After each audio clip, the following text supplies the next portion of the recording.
Miarabanao ry mpiaino malala, tafahoana soa isika amin'izao fotoana manokana ho an'ny fitondrambavaka izao.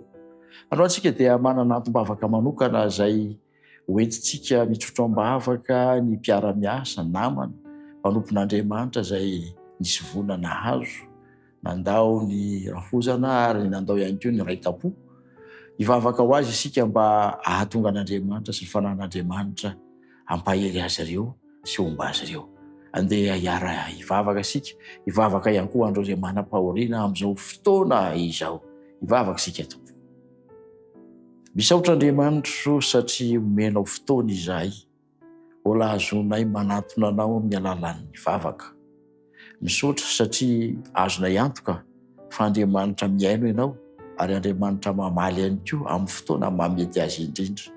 Androany dia mitsotro-bavaka izay ho an'ireo namana, fianakaviana, mpiara-miasa, mpiara-monina, niara-ny vona noho ny fisarahana tamin'ireo havana akaiky. Tompo, tonononay manokana amin'izany ny pastora Solondraina fanantenako izay nandao ireo fianakaviana akaiky, ny rafozana sy ny raitampo.